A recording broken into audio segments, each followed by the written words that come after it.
capitalism, all of the gains in automation, it goes to the owner class. All you have to do is have everyone be an owner, and now suddenly any gain in automation is a gain for everybody. If you grow just one thing, it may not grow as well as if it grows with another thing. A good example of that is called the Three Sisters method of farming. There is definitely multi-apartment buildings or multi-families that do passive design. $100 million that they gave to Joe Rogan that they would kind of be out if they breach contract. Is that a bigger number? Or is 2 billion a bigger number?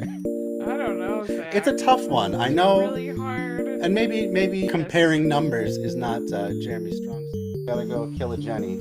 I still don't think you should kill her. I don't think it's a good idea. It's a ghost, dude. Welcome back, everybody, to Bread Theory.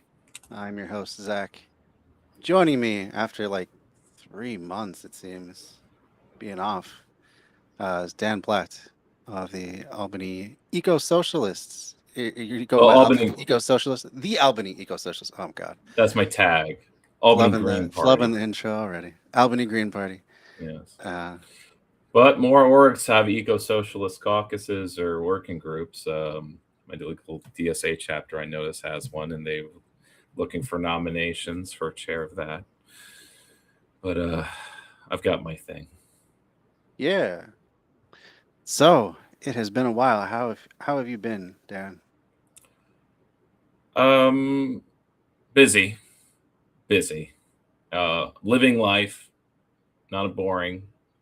No ennui, so much. Staying busy between friends, family, campaigning. Life is interesting, and I'm not a, what do you call it, observer. I am an active participant in my destiny. There you go. And perhaps the destinies of others. Yeah. As I, it's small drips, but I will have an impact on others. I mean, in a recent meeting, I used the word recuperation to describe the situation our working group or steering committee was going through, and everyone, it clicked, and it's like, yes, that makes sense, Dan. I didn't have the language to describe how we're being screwed by this big nonprofit. And Nice. And that is, in fact, this situation, this concept is, in fact, exactly like how it feels, or something of that nature. I was, and I shared some articles with them. I don't know if they read them, but regardless, they were interested. And That's cool. and there's a battle in our ranked choice voting steering committee. How's that been going? It's not a battle, rather it's a tension. It's going well. We've hit 1,800 signatures out, and that's roughly a little more than half of what we need. It's more than half. If we get an extension, which I think I'm 90% sure we will. Again, extensions can be denied by the powers that be. At least to the Green Party, they always do this. But this is a nonpartisan, but of course, not calling us nonpartisan. I think there was a few comments in our group about, like, we say we're nonpartisan because we want to be an ideologically diverse movement or / move for reform. But it's still very much partisan when you're doing reform. And it goes to bigger questions of how, in order to have any reform, there needs to be a rupture. Rupture is usually required for any kind of reform. Rupture meaning revolutionary radical struggle, where you're doing violence against the institutions that hold society up. So you're always going to look like a terrorist to everybody just by trying to actually do reform. But the alternative is being a reformist and getting recuperated, or just good for you, standalone complex. I've been hired, I'll be hired, or I'll have positions of clout in progressive groups that will hand wring about the simplest things, but it makes perfect sense to hand wring about if you only look at things through racial politics or the limited view of, like, what helps us elect progressives in the Democratic Party, like really narrow goals. Right. And No class consciousness. No. when there really analysis. When there really should be. Yeah. So so that was a bit of a diatribe, but the no ranked choice voting campaign is afoot. We expect, and then something that can the press and to my fellows is like we should expect to be challenged. Like it's not a matter of if, it's how or when and how hard. But it's like because the law is always contradicting itself. It's like any change to the law that's substantial will create court challenges. It has to be worked out in court. And that's something that's part of being bold or being proactive instead of reactionary, which in the case, if I may be spilling the tea, the larger election reform nonprofit was basically in so many ways cutting us off. They didn't really promise, they're saying they didn't promise us any support, but they certainly weren't giving it freely when we started making decisions they didn't like, particularly. But of course, at our challenges, you didn't raise these concerns when we were making these decisions in February. You only brought them up the day before May 1st, when we're already like knee ready to go deep in our petitioning. Yeah. To say, oh, we don't think your petition will hold up under legal scrutiny. But it's really an excuse, or one excuse, if we may. I'm being more like conspiratorial, but so it's like they want the most minimum level reform possible because that, in their eyes, increases the chances of success, and for them, success is what matters, no matter what the success is. Yeah. The donors want success. Yeah. Right. Even if your reform is a fig leaf, at least you won. You get to say you won something. But to us, locally, it's like, well, no, if we only do ranked choice voting, but no other changes, it doesn't change the dynamic locally. Right. The main political context will remain in the Democratic Party primary. And if the goals of the movement is to open elections to all voters and not just partisan primary voters, then we need to get rid of primaries locally. This makes it controversial. However, to take a populist lens, when we're out petitioning, it's only 1 out of 20 who raise an objection to removing the primaries. Yeah. Most people who say no to the petition overall just aren't interested in signing any petition or any election reform. Just to mention election reform. I don't get the controversial part. But when I mention the controversial part, meaning because like we want people signing to know what they're signing, they're like, election reform, sign me up. I don't care how it's going to work as long as it works. Right.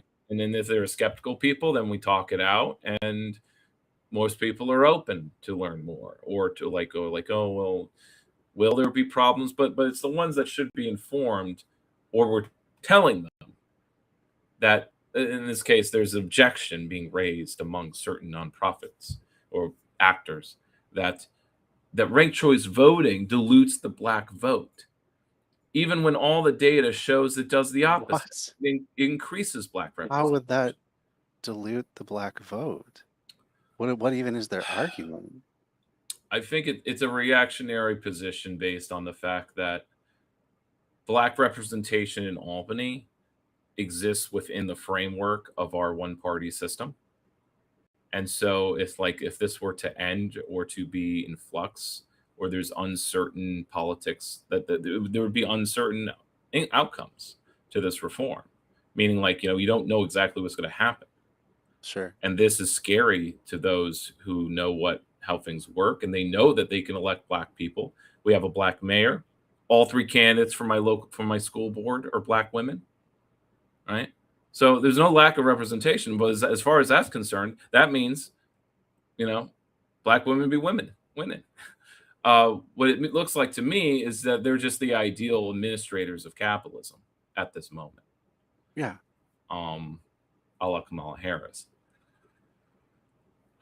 But not to say that every local Black woman who's in the politics local scene is like Kamala Harris, but they are Democrats, and they are kind of bureaucrats. But anyway, what was that about? But anyway, the positives. People are positive about the reform. I just door knocked Sunday in my neighborhood, which went really well.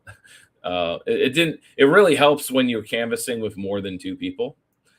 We could really hit we actually hit the same doors that would take me 3 hours. We did in 2, and then some. So I look forward to. I guess the goal is to do it every Sunday for the next foreseeable future. And this is part of a broader strategy that even though we're doing a referendum process, which is super cool because it's never been done in Albany that I know of. It's definitely never been done, I think, because there's never been any citizen initiative. It's just been the machine has always had such a control. No one's ever tried. Right? There's a lack of initiative. And so, but even though that fails and we get to the finish line but don't cross it, as Unite New York fears, it'll still galvanize people that we tried. B, we do have 2 people on the council, moderates, I should mention, who are going to introduce our language because it is meant to fit the referendum. So they can't change it as long as we're doing our referendum. And as long as we don't change what a referendum is, which is what people are calling for. But it's really a matter of because this was thrown together last winter pretty quickly, and it would have taken a year to kind of get all of these different political actors on board at the start. And thus you'd be negotiating what the reform would be, right? It would probably get watered down the more groups you bring in. But this also means that once you get started, and we have started, that now if we ask for endorsements, they're like, well, you're doing something that we didn't consent to, and we're not for both reforms. We just want the ranked choice voting, but we want to keep the primaries. There are voices in the DSA that were like, we don't understand why you want to get rid of political primaries. It's like, because there's 33% of the city that aren't Democrats, and they don't get to vote for anybody. They have no candidate. They have no choice in amongst the Democrats who are running. But the logic is only Democrats should be able to vote for Democrats. But this just means everyone in the city should just register to be Democrats, which is what the functionality is of it. That if you're going to act politically, you have to register as a Democrat. But there are all these people who are registering no party because maybe they're not looking locally. They're just looking to the national level, and then the duopoly sucks, and they want to show their disagreement with that. But that just means, but you're just saying, then they won't have a say in local elections. Then that's undemocratic, and I don't care if they're fellow DSA members. That frustrates me. But anyway, I'm getting this out of my system now because. We had a DSA vote of endorsement 2 months ago, and that failed. It was tabled because there was just too much unknowns. The proposal was a little wonky at the time, and it wasn't clear. So I can understand that there were too many questions, and when there's too much uncertainty, people just say, we can't make an informed decision about this. We can't do it just because, on trusting the word of some members. And so anyway, we're going to have a redux of that on the 30th at this chapter convention, I'm told. But we have to get a whole proposal to the steering committee soon, ASAP, so that it can go in front of the chapter. Because it can't just be an endorsement of a policy, right? To be part of a coalition is to have a full proposal for what membership in the coalition is. but I've kind of discussed with the electoral committee, which we passed it again to put to send it to the steering committee. This is the leadership of DSA chapter, and they anyway. So the explanation I gave them was like, this can be decoupled. I'm really just asking, as a member of this steering committee, for endorsement of the policy and the effort, not to be like a coalition partner. That can be something separate. That can be something that needs to be worked out. But we kind of need endorsement now or soon, quickly, because this helps going into the summer, the politicking of like putting in front of the council, where we're canvassing in every neighborhood to show that there's support in every ward. So we can say to every council person who can, be wishy-washy, like, actually, we found hundreds of people in your ward that are for this. Yeah. And those hundreds of people make or break. Some ward elections are a few hundred people. Though in my ward, we didn't collect hundreds, we collected dozens, but it's a start. It's something. But it goes to show that, look, it didn't matter which block we go to, we're going to find some people, tons of people. It's whoever's home. Yeah. Not many people say no. That you have to be really cynical. The people who are somehow registered or haven't been purged from the rolls but have never voted, those are always the weird cases I come across when canvassing. It's like, I don't vote. I've never voted. Not my whole life. Never. It's like, then why are you on the rolls? But that makes me really suspicious because, like, there's supposed to be roll purges, and that Board of Elections will do it. But it's like, well, then who are they purging then? They're not purging the people who never vote. They're purging the people who vote the wrong way. Yeah. What's going on? Yeah. Sounds that way. So that's mostly what my time has been spent on, not the Green Party organizing. Though sometimes, but it's integrated in that we're tabling sometimes, and then we're collecting signatures with that, and that's fun. It's fun to have something to actually do when you're tabling. Yeah, absolutely. Are there any actual Green Party candidates running nationally this midterms? I could go to the site and show you. I just wondered if maybe you knew offhand. Not offhand. It's not something I've memorized, but I know they exist. That's cool. Maybe not Senate, but there's some congressional candidates. Nice. Kawasa isn't a Green, but she's running for Congress. Basically gave $50 to her. Seems like a good time for some it's always a good time value to be injected in. But the difference between the UK victories that we'll talk about and ours potential victories is that they've spent the last 10 years actually kind of building locals.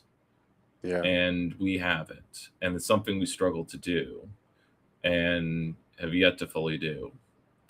And you have people who want to be involved, but they need a local to plug into, as you have observed. Yeah. And if you don't do that, and then you can't win local races, and those local wins should lead to state level wins, assembly, in the same way that the New York DSA has done that. Right. They're not electing any statewide officer, right? But Mandami just feels like a statewide officer because the population of the Metro New York area is a state. Yeah. Because 9 million people is bigger than most states. Than several states, yeah. Yes. Put together. But there's still the governor above him, and the governor is so backed by the bourgeois that there's literally efforts to block, to sabotage a Republican challenger. That is how overwhelming the bourgeois support for Kathy Hochul is. That even the Republican challenger out quite a lot is getting rat fucked. Yeah. Like he's being blocked from using the public financing system that Como set up, which of course has so many loopholes to knock people off of it. which makes it functionally useless, which fucking anyone sensible could have said. But Como was still a very popular governor guiding us through COVID at the time. How? I don't know, but sure. Anyway, Mhm. let's see. Let's see. Let's go to newsroom. Let's see. No, this isn't the. Anything in the queue that you wanted to take a look at, or? Oh, well, there's an article I just put it in the private chat. Ah, okay. I want to read something instead. Sounds good. Okay, so Green Party of Minnesota, they have Stephen Young and Jane Kirby for governor and lieutenant governor. Seth Kerr is running for Secretary of State. Nung Yang for District 37 State Senate seat. So I think Nagon is someone to. There's obviously Bush Ware in California, but he's had to go to write-in status. Let's see. I mean, I can share it. I'll just share this link with you as well.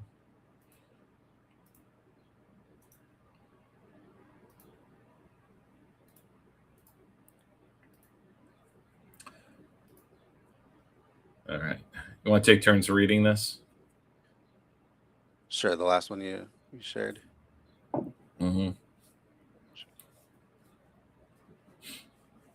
I haven't read all of this yet, but I've got started on it. It's not bad.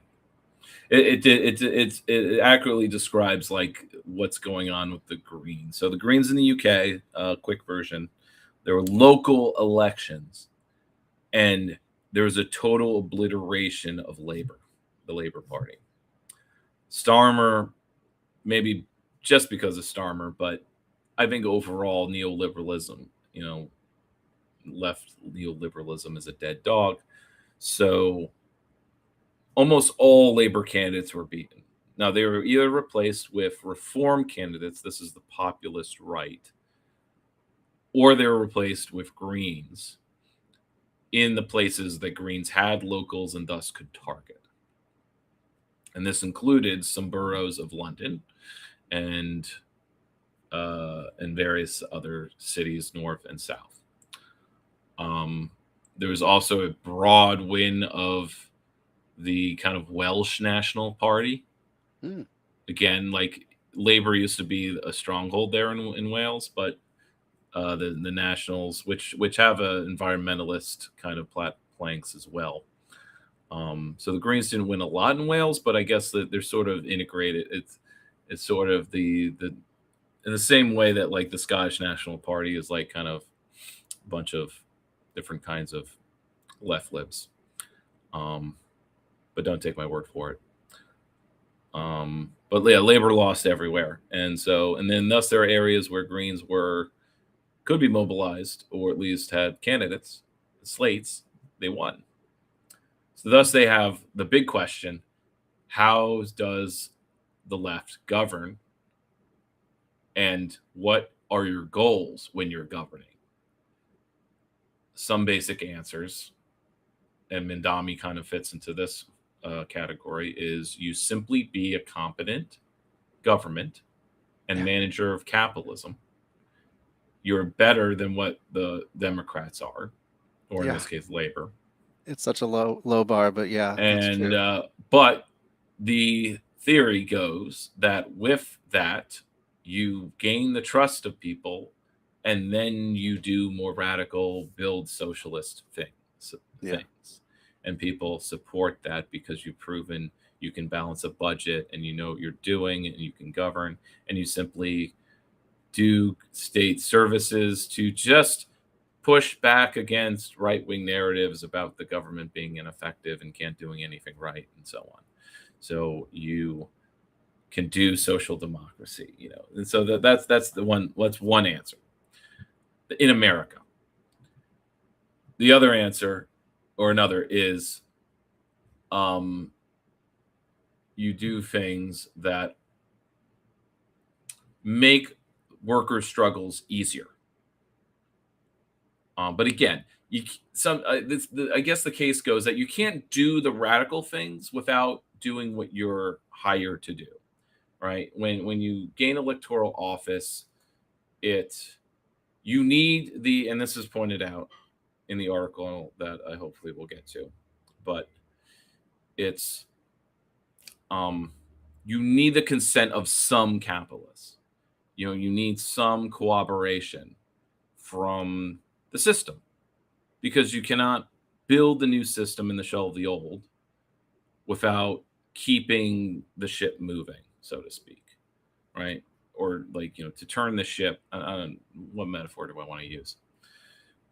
But essentially, if you don't get some cooperation from the bourgeois, then they will sabotage everything you seek to do. Yeah, because destroy the state is not the only thing with power in society. In fact, you could say it's actually very weak, but you can also be argued that they have just as much power as corporations or markets or circuits of capital. There's a delicate balance, and trying to unbalance it by having more state intervention is something that either creates capital flight or don't start the class war until you're ready. But how do you know you're ready? And can you be ready? Can you get people ready by taking office and doing things, or by governing well?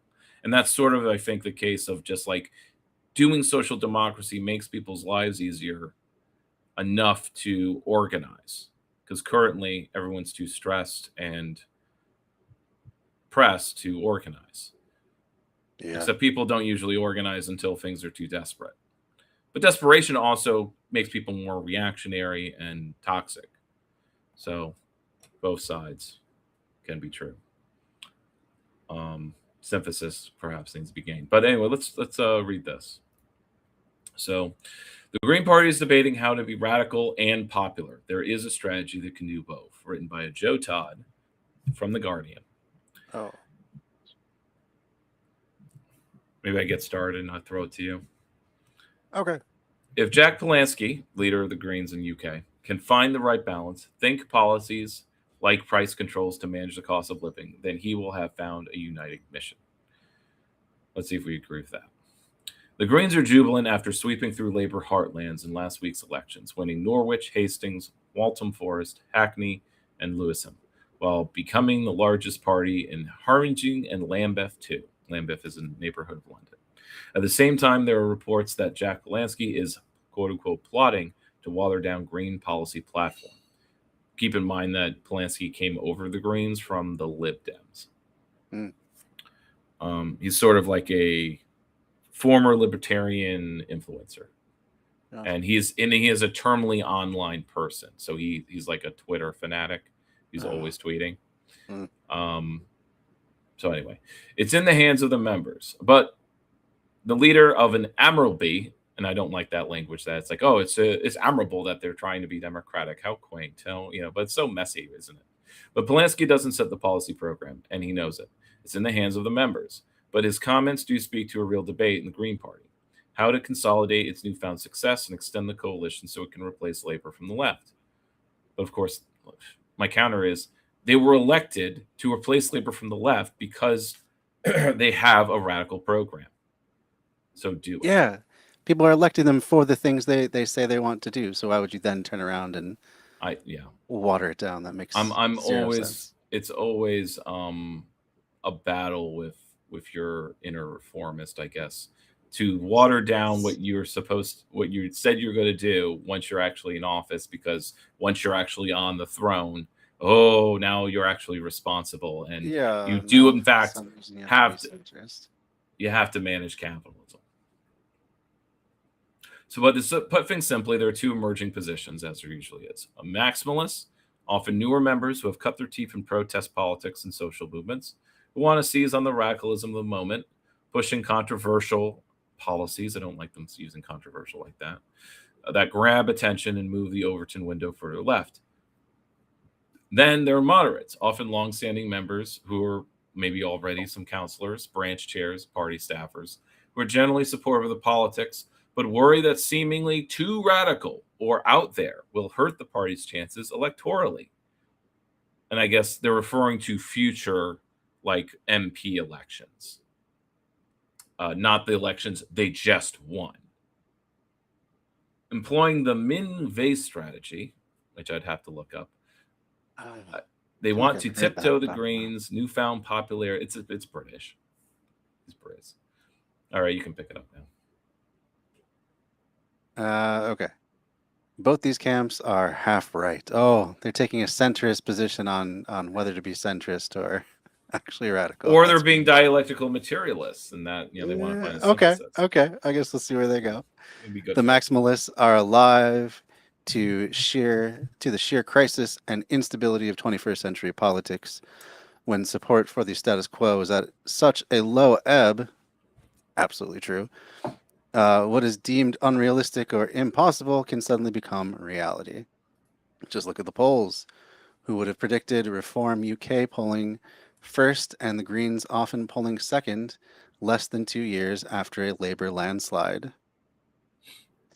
They're also in tune with how tensional our politics have become, what Anton Jaeger calls an era of hyperpolitics, in which everyone is politicized through consuming content rather than being a member of a political party. In this context, causing controversy, defining the news agenda, and winning salience for your issue becomes a huge chunk of the battle. So you don't like the attention word economy? Yeah, you don't like the word hyperpolitics? I don't know. It just seems like another buzzword. Yeah, okay. I don't know what it means. Hyperreality is a critical theory concept. So okay, to say hyper just means it happens really fast and it's loose and sure and unorganized. That he's just saying people aren't organized enough to vote as a block for policies. They vote based on, like, again, the web and flow of, like, first it was a Tory government, but then because of the crisis, the ongoing crisis of capitalism, whoever is in government is going to be unpopular because there's just no solving the crisis with the tools at hand. So going forward, the tools of a left government is to, or rather the task is to create the tools to address the crisis. In which case, mass co-ops, mass unionization, mass democratizing of utilities and things like that. Just a big Leninist agenda, I guess. Sounds good. But maybe more bottom up as much as possible. Yeah. And yet the moderates' caution has some merit. Broadening the Greens coalition means appealing to a diverse set of voters who are united on the cost of living and climate, but less so on other issues that activists might hold dear.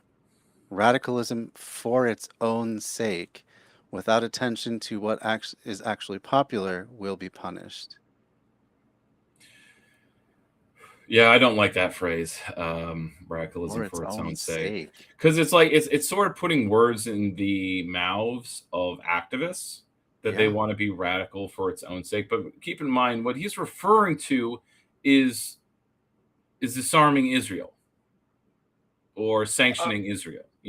That's the radicalism. That's radicalism for its own sake. Okay. Calling, like, being anti-war.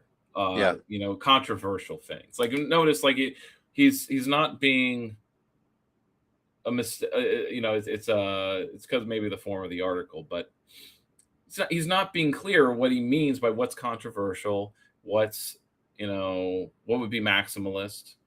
Maybe it's just assuming what the Green Party platform is and what was being campaigned on. But I guess if being anti-Zionist wasn't on the platform, but I mean, for the Greens it is. Being trans rights, is part of the Green agenda. That's in the UK, which at least in polling and whatever, is widely transphobic. Maybe thanks to brawling, maybe thanks to a bunch of other things, but that's the things. It's like, oh, we don't want to push too much. We won't win MP elections if we go full trans rights. or at least, or just like we don't put it. But it's not about putting it at the front. It is about putting the economy at the front, but doing it in a socialist direction. Even though the Yeah. Greens overall aren't a socialist party, but there's always lefties again like me who want more of the your party people to join, and many have because your party has fizzled. But there are even these like independent socialist parties that operate in cities, Mhm. but like they don't do the job. They don't win. Yeah. Even though they'll say like the only way you can win is by being immersed in the movement, and I don't see Greens immersed in the trade unionist movement. I'm like, trade unionism? What is this? The 1920s? You know, like come on.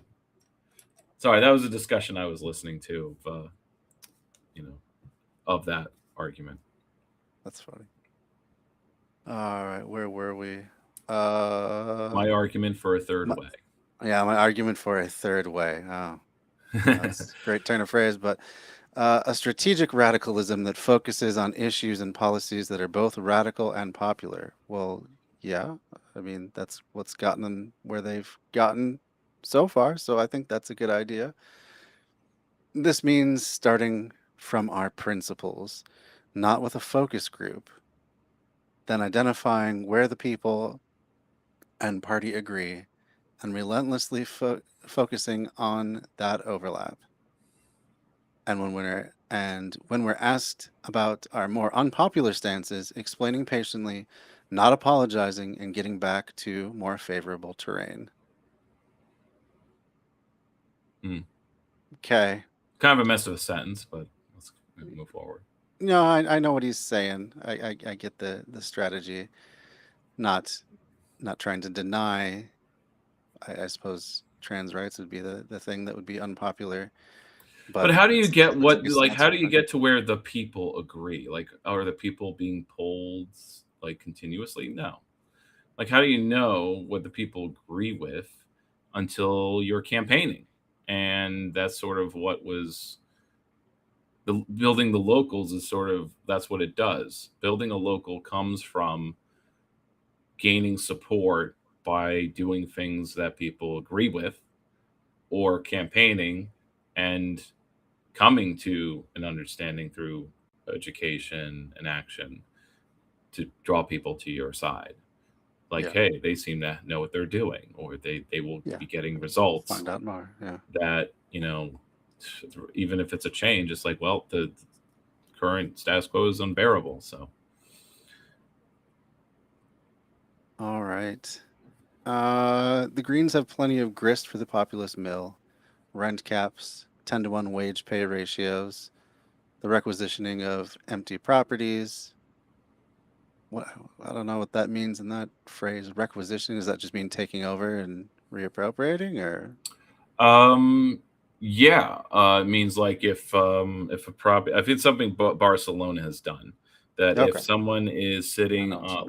like particularly in Barcelona it was banks. If a bank is just sitting on a property and if they sat on a property for 2 years, Just the letting it city rot. Yeah, the city is just gonna requisition it. They're gonna like take it like a tax lien, that and sounds uh, that sounds good. and they put it. I forget what they were doing with the properties, but they're essentially like we're going to put it on the market for them, Nice. or they weren't making it public housing, or maybe they were. I forgot. Um, Yeah, I feel like we watched something about that a while ago. But anyway, moving on. Wealth taxes, abolishing the House of Lords. That sounds all like good stuff. Anything that pits them against a corporate and political elite and on the side of the people is popular. The key is to do it with a verve and swagger, provoking fights with labor, reform, and big corporations that force the media to pay attention. that sounds like protests that are radical for their own sake, though. So I'm not sure why. Well, again, maybe he Yeah, was speaking with the voice of the reformist, not he was speaking with the voice of the moderate, not the yeah. he's now he's speaking in his voice. All right. Enter Hannah Spencer. Her opposition to MPs drinking on the job went mega viral last month. This has really been a big issue for them? Okay. Prompting backlash from Nigel Farage and Labour backbenchers. I'm just gonna say F words. I know it means something different Yeah. in the UK, but still. And beer. Cigarettes. Yeah, cigarette. Yeah, there you go. Cigarettes and beer are one of the things that make the job seem a tiny bit normal. So they're drinking and smoking in Parliament? Is this what I'm? Between votes, yes. This is what Hannah They was. just sit around smoking. So Hannah, well, yeah, they'll have like, yeah, they drink Oh on the man. job because they're all alcoholics. And Hannah was tweeting. I mean, she was putting on socials. Or I think maybe she wrote "not bad" too, calling this out, or just mentioning it because she just joined Parliament, by the way. Oh, okay. And Just so trying she's to make a new. name for herself. Yeah. She's doing the AOC thing in a way, Sure. but she's an actual lefty. She's a plumber, you know. Oh, nice. And yeah, and of course you got all these old assholes going like, "Oh, what a buzzkill!" And they work in Islamophobia. It's like, oh, you see these lefties, they want to ban alcohol like the Muslims want to. Oh my god. So that anyway, Oh, it got it went it was in the it got a attention. green. Yeah. A green was in the news cycle by just being sensible. Again, this is on the job, not after the day. Yeah. Nothing to do with your private life, but yeah. like Congress, like some parliamentarians, they're like living in their office. So it's just like Okay. they have a cooler, they have a fridge of alcohol there. So Different culture, I guess. 76% agree. Alcoholism is not a culture. I would not say alcoholism. I mean, New York's mayor Zoran Mamdani is a master at this too. His city-run grocery store plan left the New York Post frothing, yet attracted majority support and kept him in the news for weeks when many voters didn't know who he was. I mean, that's fair. I really never understood why that was such a controversial issue. It's only 5, but it is moving forward, it seems. which great, but like this exists and has existed in like red states for years. It's just so odd that there's so much pushback, as though this is the march of socialism because we're filling some food deserts with basically at cost food. All right, yeah, I'll pick it up. Yeah, you want to take over? Hold on.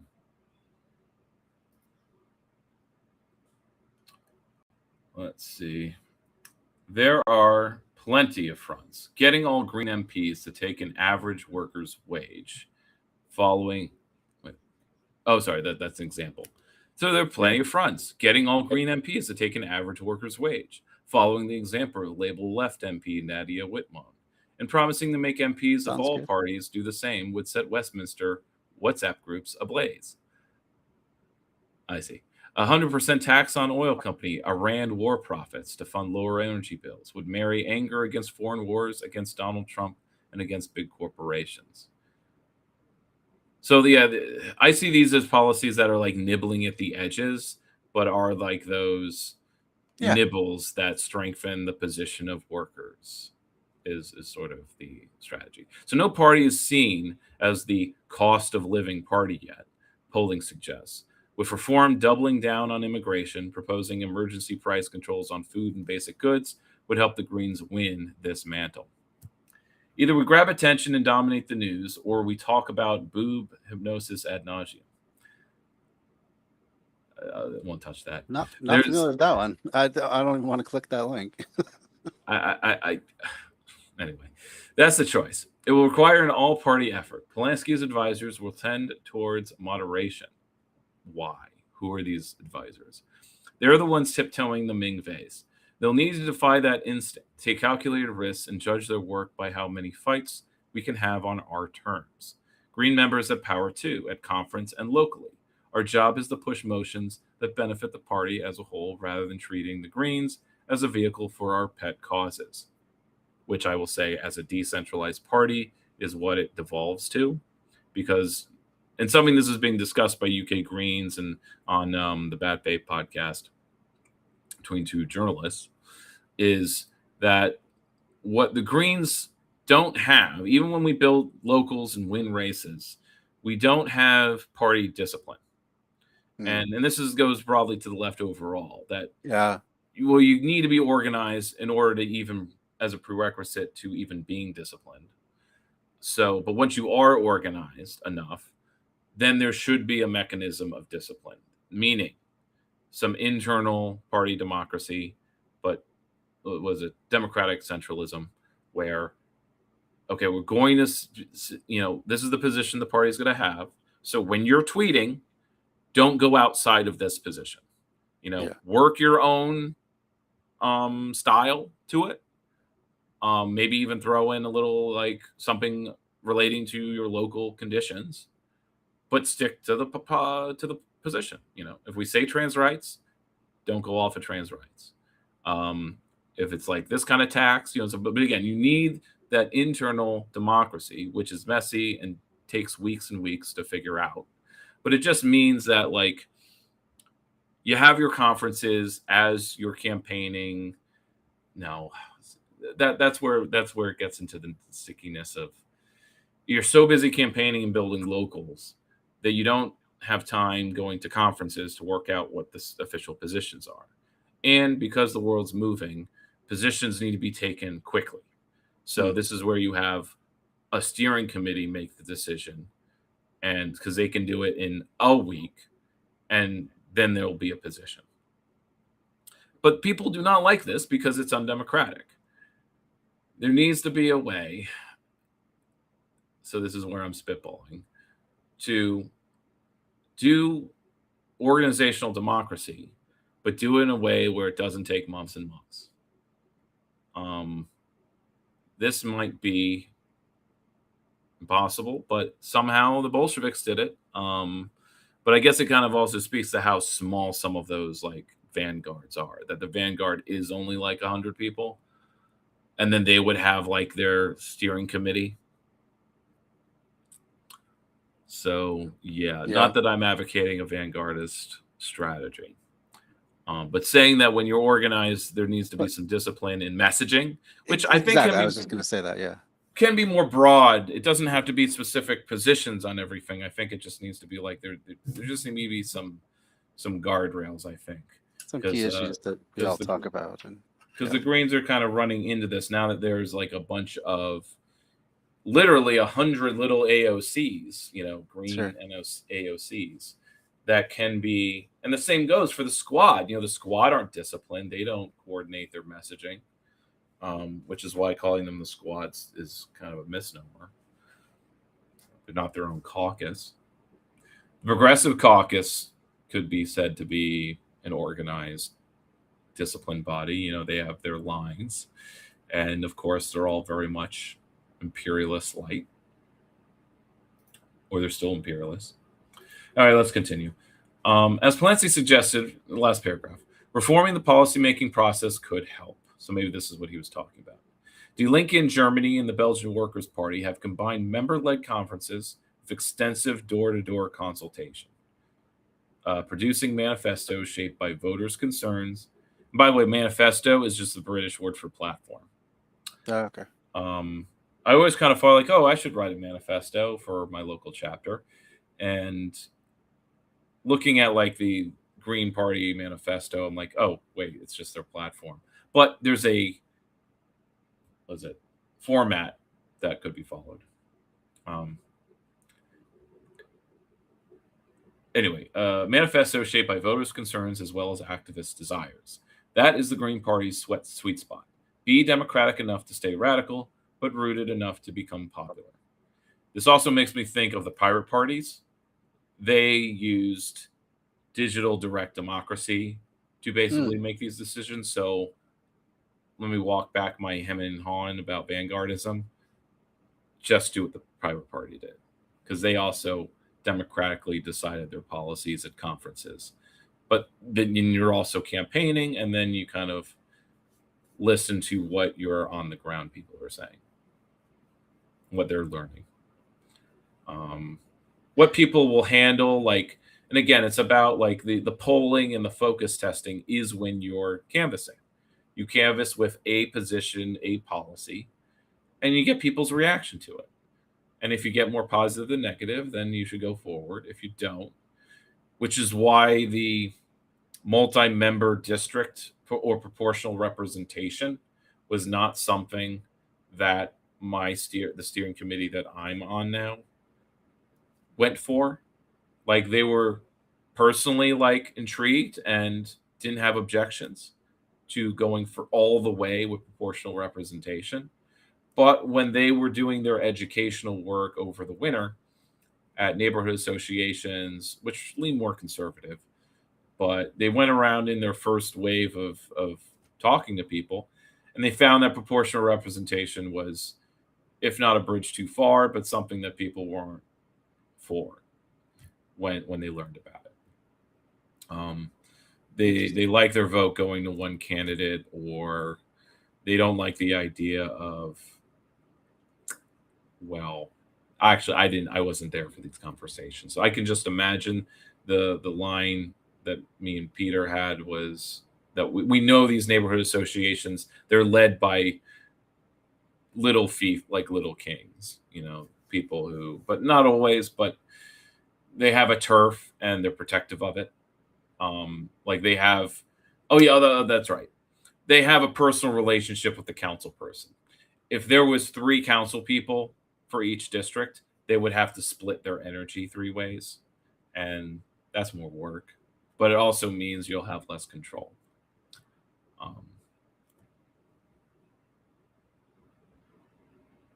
Yeah. So what do you think of that? Yeah. So I use that as a springboard. Sure. I don't think he's wrong necessarily. Because he didn't talk about just throwing any position or any people under the bus. He was just saying messaging should be focused around things that are already popular. I don't think that's necessarily a bad strategy. And if we go by polls in America, cutting Israel off has majority support. Yeah. And we don't want the likes of Tucker Carlson to be the voice of that nationally. But Right. Greens can't be a national voice until we, win reforms and build local power. So it's all very catch-22. Is if you're focused on the national level and how powerless we are as the left, you'll just kind of bum yourself out and wax poetic and go entryist. You'll go ContraPoints. Yeah. Let's not go ContraPoints. I think we can agree on that strategy. Like the policies that you brought up, a lot of them was kind of fiddling around the margins, nothing really all that big. I think there are probably more populist ideas that they could focus on that would be a little more radical. But none of them are bad policies. It's just kind of incrementalist. Well, there's 2 kind of questions here. There are the things that now that there are Greens leading some local governments, what can they do? Yeah. And then the question of, even when the Greens double the amount of MPs they have, they'll still be working in a parliamentary model in the same way that the Linke or the communists in France. Yep. You can propose things, but nationalism is not going to win the day. Sure. Until like even when you have like a majority of MPs, but because parliamentarism has more proportional representation attached to it in a way, you're always going to have like a split government. It's like it's not one or the other, which is sort of what the 2-party system, its positives in America are supposed to be, that there's always going to be one side in charge. And so it's not like a split government all the time. Right. They get the full control when they win. Yeah, supposedly. At least when that's the power of having a president that's strong, versus a prime minister that is not actually powerful. Yeah, gotta say, I wish we did not have a strong executive at all. I mean, Here. yeah. I guess, yeah. Well, I'm sure so that's it's not controversial, but so I'm really using that as a jumping off point into the first article of this book that I got last year, Openings okay. and Closings, Socialist Strategy at a Crossroads. Now, there's more to read here, but I literally had to reread 3 times the first article or chapter on the impossibility of a left government. So an M is in parentheses. So is it possible to even have a left government? Or in our current context, is a left government impossible? When you look at how when the left does win, like in Greece or Podemos in Spain and other such places, they find that they can't actually govern and do a radical agenda, even when they have a majority, even when they have full control, because they didn't have the consent of the capitalists. They didn't. They were within larger structures and institutions. Yeah. So let me go through this article. Definitely something I plan to condense, but here's my notes. So in a long form. So, but the main thesis is that lefties, never mind a left, but lefties are usually ignoring strategic questions, because there's sort of a comfort. He kind of relates this towards the end, that there's kind of a comfort in sectarianism, in having your side and having your line, and not really. Okay, actually, I'll frame it this way. So in ContraPoint's media tour recently, one of the clips of her is her saying the left doesn't actually want to win. Lefties don't want to govern. They are afraid to, or they don't want to. They just she puts it in culture war terms where they just want to be whiny complainers. If they're actually in charge, then they wouldn't be able to complain anymore, because power corrupts absolutely. If you're in charge, then you're the oppressor. And there's a cynicism there that, and this is both, she's projecting it, but it's her cynicism that she's projecting on others. But maybe also the cynicism of denizens of the internet, that you're doing a culture war and you're not really doing politics. And why? Because we don't even talk about governing. How could or should the left govern? And like, what is our strategy for governing? Never mind the strategy for winning power in government. That is maybe the surface level of what can happen online. But then when even organizationally, like these questions will come up, but they usually have to be pushed aside for some other crisis or other like business. The business of even keeping the lights on or keeping people's attention, the attention economy. No time to strategize. So anyway, so he goes through the open questions that Marxism kind of originally brought up back a century and a half ago. Let's see. Post-commune, Marx says that power cannot take power using the existing state. At least this is one conclusion. The existing bourgeois state. Let's see. There remains, or I need to have to recopy this. There is a distinction between. Oh yeah, sorry. And another kind of a contemporary Marxist would talk about there being this distinction between. That a Marxist strategy for governing would be to remove the distinction between executive and legislative work. The Soviets, union kind of organizations would, again, when you have like a big legislative committee that, or you have a big legislative body, and that your executives are just committees that make decisions, like you have a foreign policy committee, and their decisions are the policy for the country, Yeah. not an executive and their minister. Not a single person in their cabinet. Yeah. Also, think pop culture wise, the Star Wars Republic. It didn't have an executive.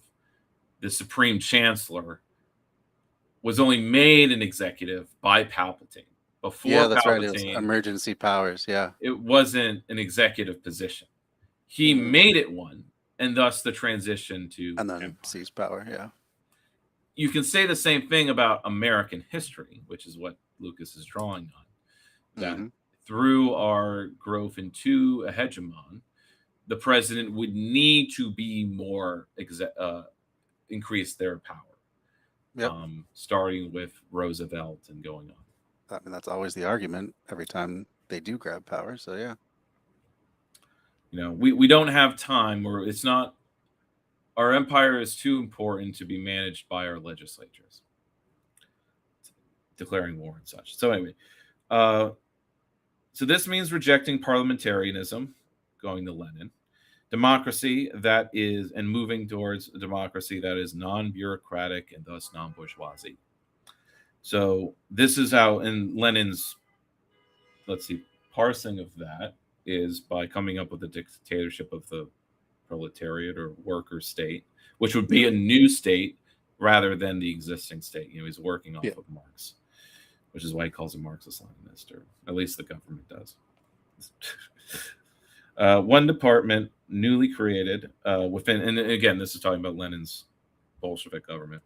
They created they were reusing the Tsarist government departments, but they created a new one, the Surkacom, which had more democratic internal structures.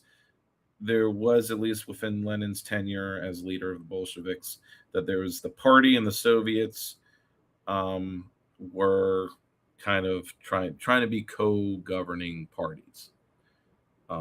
But because of war, the party the wartime led to party dominance over the Soviets, meaning the unions and social movements.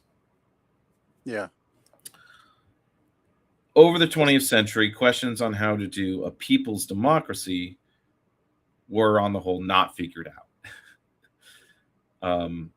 And this includes, in Europe, the democratic path to communism, meaning, Western communist parties, which is called Euro-communism, which is, let's be part of parliament, let's push for social democracy. And this is the democratic path to communism, which is, they were completely recuperated into neoliberalism and not doing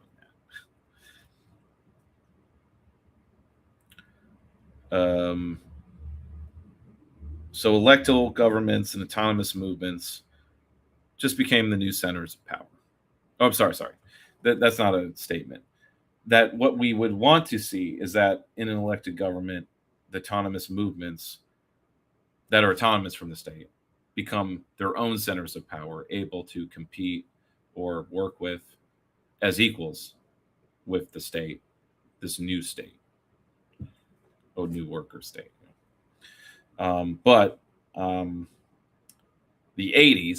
1980s ended a lot of these debates. Thus, in the 2010s, fast forwarding, there returns the question of a left government after the crash. There's new anti-capitalism that we grew up in. How do broad fronts take and use power? So there are the horizontalist movements and approaches, which, as I would continuously say about my Occupy experience, refuse to touch strategic questions. It was very much kind of a vibes of it's a prefigurative strategy. But we've discussed in various videos of ours the limits of prefigurative approach, even though it has a very strong allure, because it keeps to a grassroots strategy. There's no taking state power involved. Right. And it often just gets crushed by state power, even locally, because it just has not bothered with it. So like what happened with Occupy, where they didn't run Yeah. any candidates, didn't take over any local positions, and then just got run out by the police. Yeah. And that was kind of it. Or strategic questions of like how to maintain, if not the momentum of the movement, but like how to organize it. And are we even organizing? And then the answer is no. We got a lot of attention through social media, but it didn't. That's And not there really was an organization, but it was wedded to the park, and it was wedded to tactics. Yeah. It was so engrossed with tactics, it did ignore strategy because it was so engrossed with tactics. And that's why I kind of roll my eyes whenever somebody mentions like we need to do X and they're talking about a tactic. I'm like, that's a tactic, not a strategy. I mean, I need to internalize that as a retort that I make. And when someone says we need to do this, or why don't we do that? And I'm like, or we need to barricade DC right now, or do this to Trump. We need to fight Trump like this. And I'm like, that's a tactic, not a strategy. Yeah. No Kings is a tactic. It's not a strategy. No. Is the strategy just electing Dems in the midterms? If that's the strategy of No Kings, then that's why there's the cynical internet left response. Yeah. So he lists three, not approaches, but aporias of left government. So this is talking about, I have to look up the word aporia again. But in the wake of the 08 crisis, all tendencies, regardless of what kind of tendency of leftist you were, they were all strategically unprepared. Some debate over demands was had, but not the form of government to make them possible. You could have a government based on a strong movement. There was a position that a government based on a strong movement was something that could happen, but that was taken for granted. Maybe Sparitza was an example of that. He refers to a Richard Seymour, how a left wields government power in a way that strengthens workers and social movements. So that's like kind of a goal of that.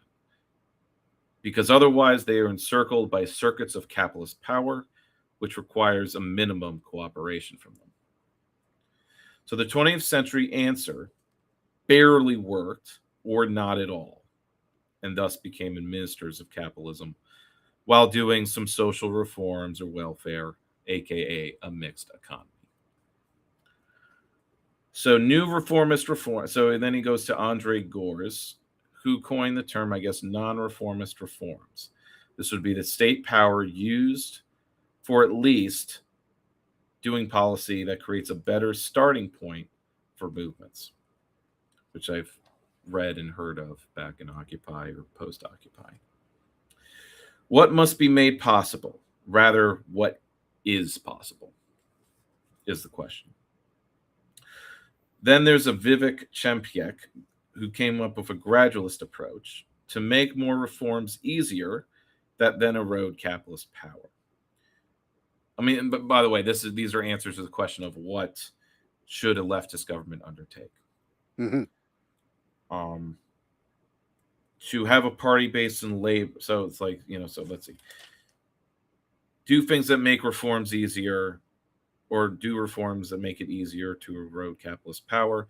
This means having a party based in labor that then organizes classes of workers, which can then take on higher classes, and then they act electorally to do reform.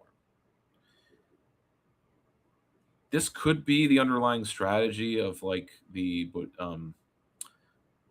boutique kind of parties. Like if you ask PSL or Socialist Party, like what their strategy is, I guess they could say it's this, which is like we build a party based on labor struggles. Then we're organized as workers. Then we can take on bigger struggles. Then we elect ourselves. Then we do reform. But that's a lot of steps. And as mentioned in a paragraph, which isn't in my notes, like we don't have time for dual power building. And yet,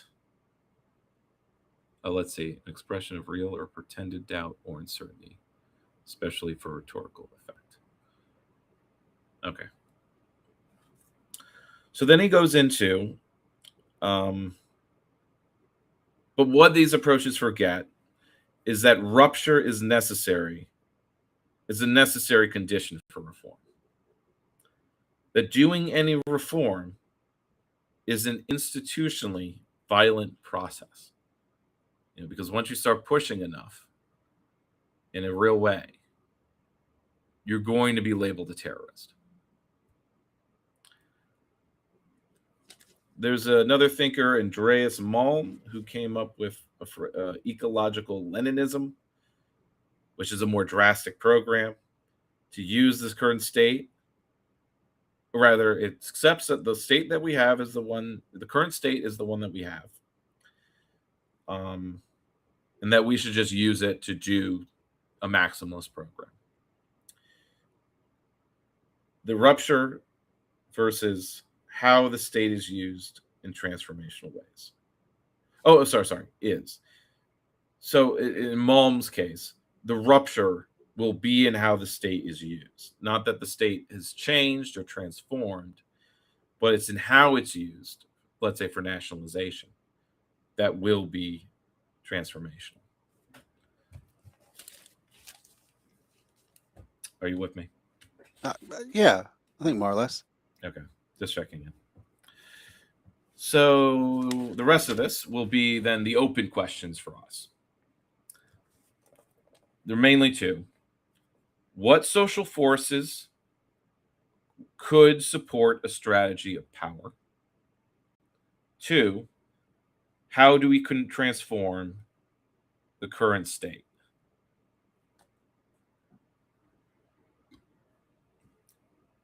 Because when I keep referring to we can be elected as socialists, but we'll still be managing capitalism, that's because we're using the capitalist state. So there's a need to transform the state, and there's a need then for enough social power to overcome capitalism and all of its facets, and support a strategy for that transformation. Because as we may know through our readings, that revolution is more social revolution, not, as Sanders would put it, political revolution. You can have the political revolution, but if you're not changing society.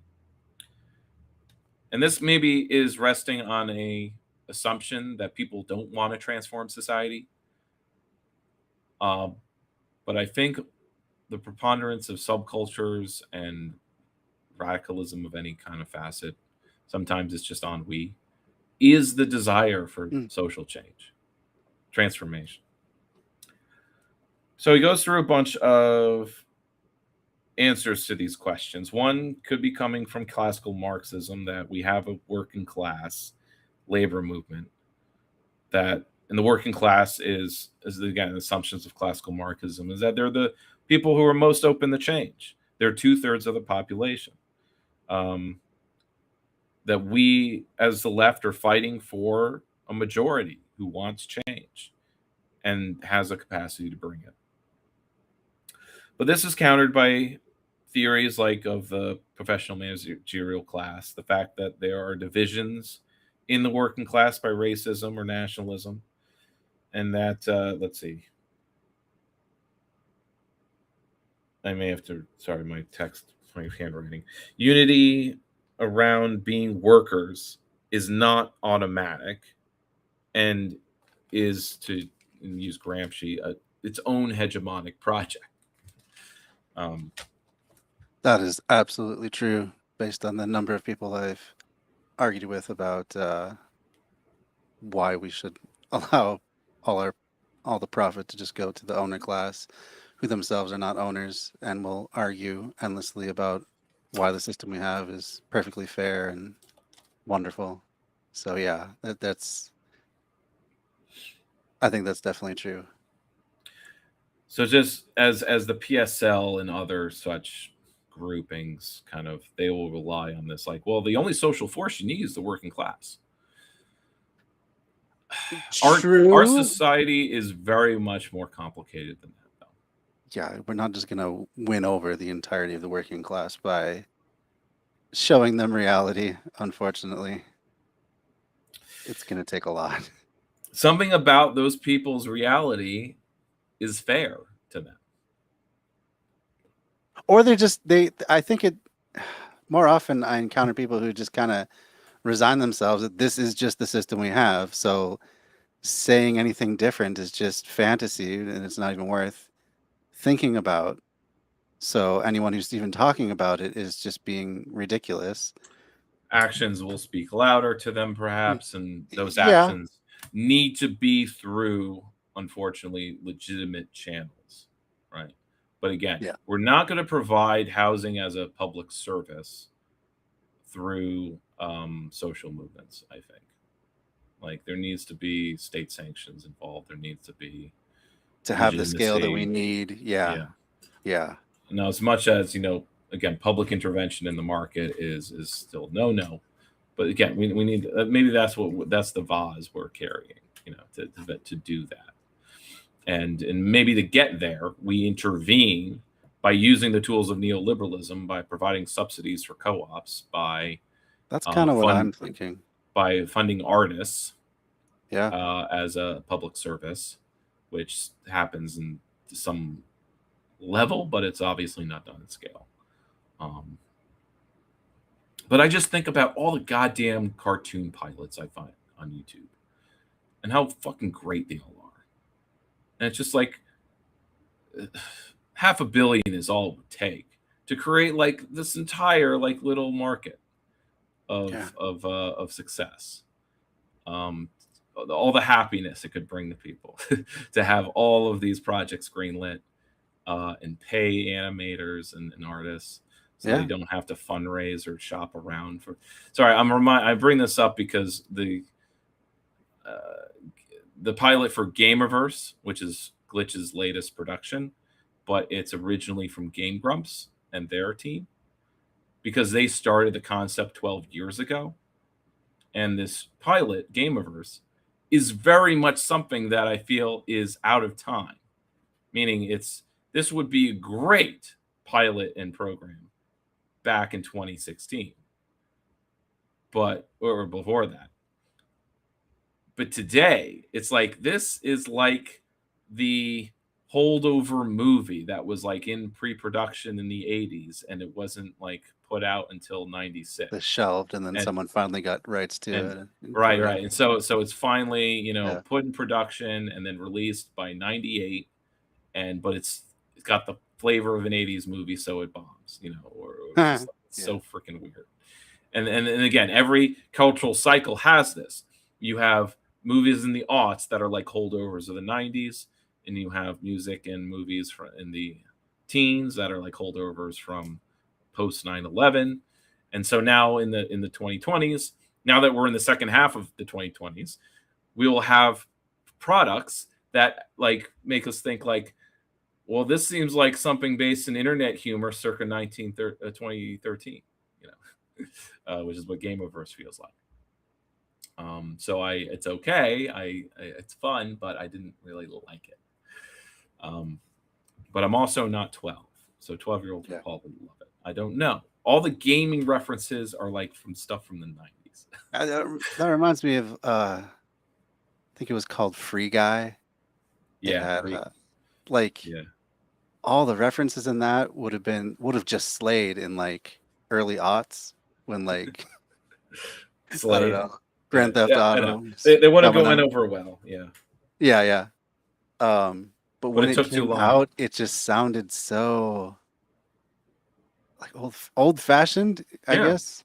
Cool. Well, because now what post Fortnite, post online gaming being the only gaming, in a way.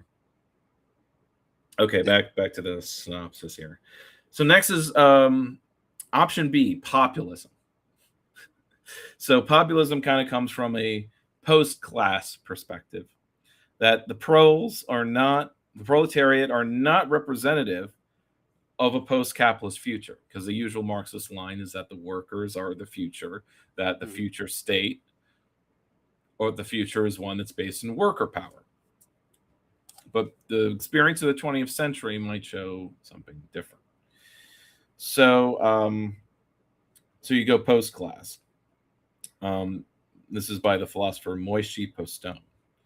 So populism, post-politics, moves to electoral, usually, oh, sorry. So when you're using populism in post-politics,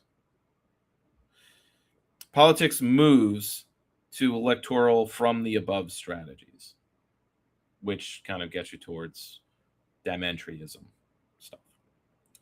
Because otherwise, it's like if you're using populism as your strategy, you're not unionizing, you're not building dual power, you're looking to grab hold of this negative energy towards the establishment and then use it to elect progressive Dems like Graham Plattner. Sure. Graham Plattner is an example of this populist strategy where progressives or people on the left will support and throw in some money to help him maybe be Maine's next senator, with this expectation that this is somehow a win for the left. But again, it's top down. Thank you for doing that. It doesn't empower the, and this is a phrase used in this article, subaltern class. So the word subaltern is just a stand-in for the governed, people who are governed and don't really have their own empowerment. But let's see.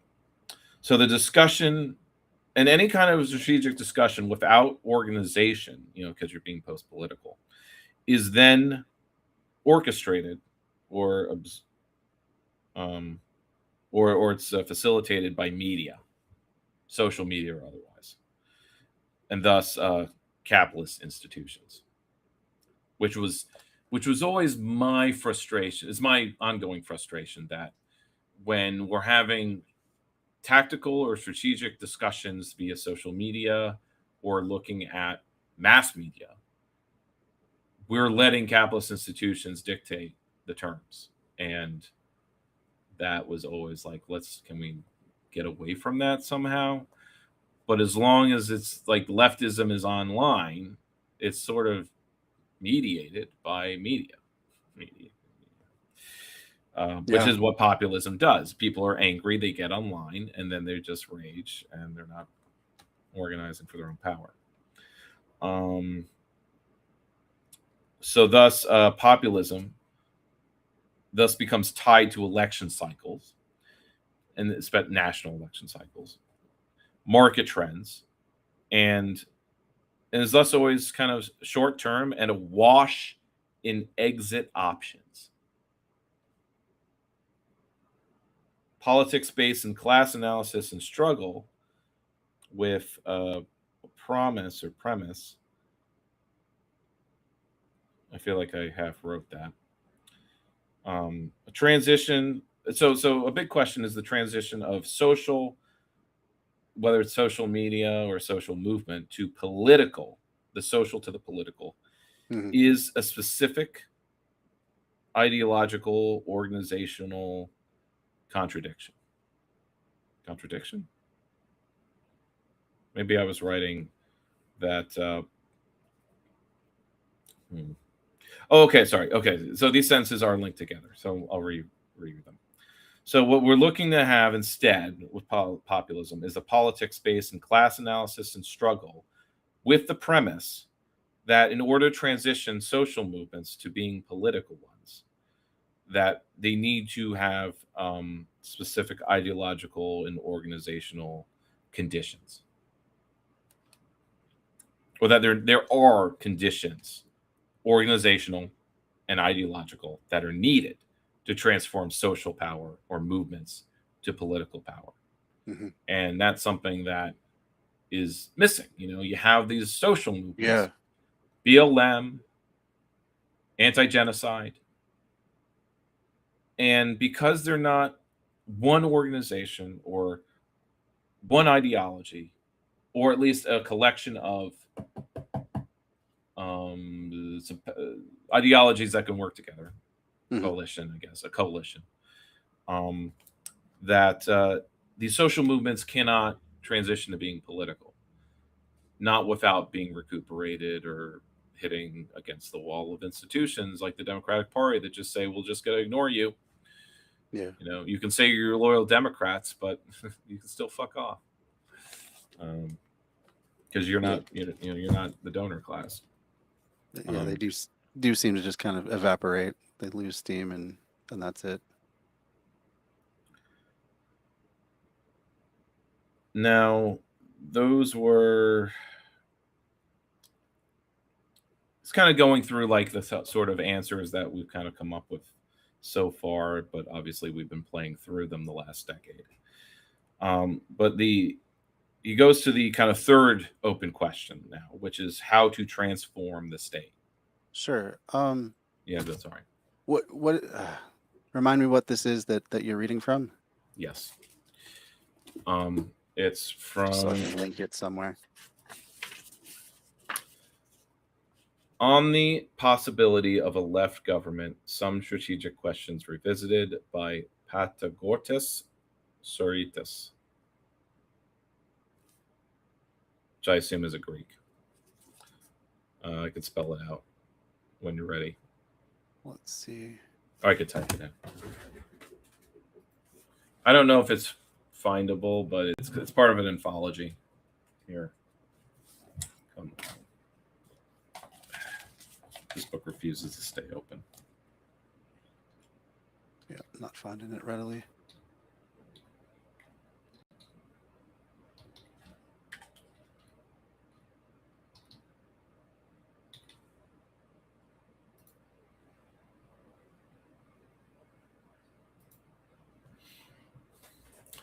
But I'm reading it. I got it from the book Socialist Register 2025. Okay. So maybe you go to the Socialist Register site, because that's a publication. Yeah.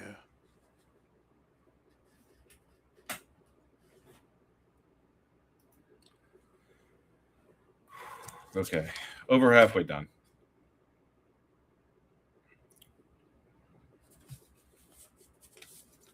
Because now he's moving towards, the third question is how to transform the state. That social democracy became neoliberalism, so we need a strategic preparation, which thus far has been absent. So the rest of the article essay is going through the challenges that a left government faces. And again, these are strategic questions. So let's see. So elections themselves, that when they're parliamentary, which can include our congressional elections, are an apparatus of the state and are not democratic, period. And they also create kind of individualization, your vote, your choice. It's an individual thing, not collective action. That was an and. They are, let's say, okay. Elections can become a rupture when there is a crisis in representation and there's a formation that is ready to fill the void, which essentially the left is not able to do, or currently. I think Sparitza, Podemos in Europe there, and in the Greens in a way, but limited fashion in the UK, right? They couldn't completely replace Labour, but they've essentially, because it's Reform that's replaced half of Labour and then Greens the other half. And keeping in mind the Tories were completely destroyed too. Like they're now like, they have less seats than the Greens. Yeah, they don't even talk about them anymore. Yeah. Crazy. Well, so much of their base shifted to Reform. Yeah, I guess so. But it's like Reform's agenda is just anti-immigration. Like, yeah, just kick the immigrant. That's it. What else is to all they got? Like, fuck. It's not very populist then. So again, we're talking about ruptures again. But without this, an electoralist strategy, and without having this formation, and a crisis of representation, electoralist strategies actually have the opposite effect. You get absorbed into the system, which is the anarchist critique. So I think my response to the anarchist critique of electoralism is that, well, we're organizing electorally so that we have this ability so that when the crisis occurs, when the conditions are right, then we take power and we're not absorbed. We're not doing what you or we normally observe. The conditions need to be set different. Yeah, I think that's correct. Let's see. Oh. Such a win opens possibilities and is then not an end. So here are some major challenges. State versus markets. State can't be used despotically against private property. That's a major challenge. Thus, this necessitates a abolitionist rhetorical strategy, or an abolitionist rhetoric platform, which then becomes, which has a violent perspective against the police state. Not just abolish the police, but abolish private property, abolish abolition of wages, kind of thing, which of course goes over so many people's heads, just as abolish the police did. Yeah, but I think hard to imagine. Yes, he doesn't go too deep. That's a discussion we need to have on our own, or we kind of have, but we haven't really figured out. Ruptural strategies are pretty much implausible. Okay, so this is a position of an Eric Wright, that ruptural strategies are implausible or impossible or implausible in developed economies. He suggests using intentional and symbiotic transformations, or interspatial. How did I write that? Anyway, but he's pointing out that like ruptural strategies like accelerationism, like they're not working because we are a developed economy. It can work when you're a peasant economy. It can work when you're Vietnam. It doesn't work when you're America. The need for counterpower from below, and that's the question of how to properly mobilize outside of a crisis, inside of what's normal, how to actually mobilize power from below. We can get social movements to show up when things are not normal, right? Like genocide. But then once that genocide, because it's been 3 years now, is now normal, now it'll be harder. It's always harder to mobilize people after a few months of something terrible. And then it's normal. We're mobile. I mean, there's movements against data centers. These are because they're directly affecting people's lives. Yeah.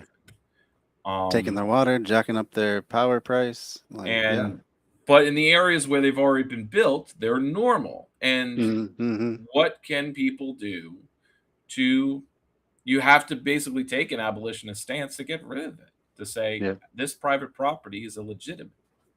Or in that way, I guess you need to legislate that we're going to ban the data center and thus make that investment completely moot.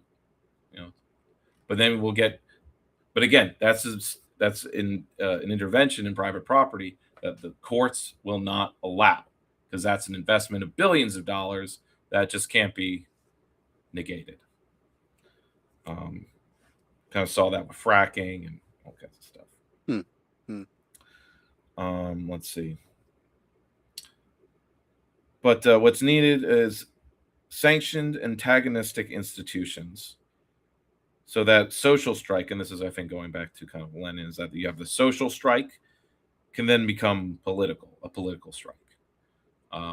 Social strike is just us having less kids, or maybe a social strike refers to actual labor, like general strike or boycotting.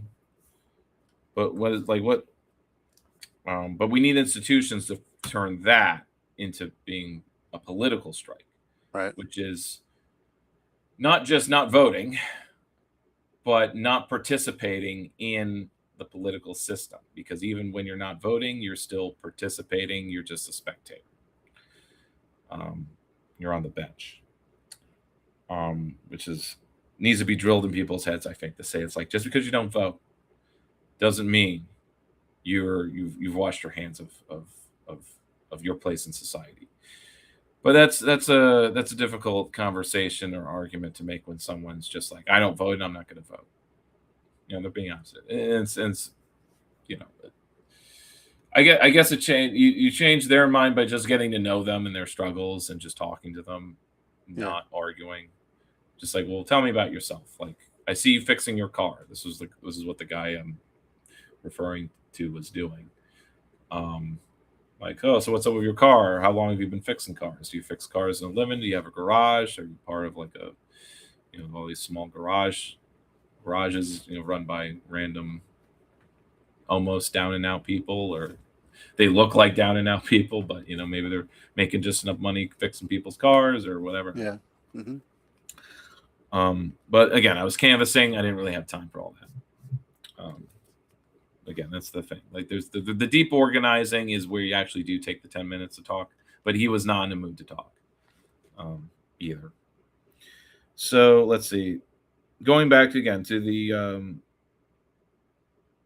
but these antagonistic institutions, he uses the phrase multitudinous enterprises. These can refer to co-ops, community organizations, with the goal of social transformation.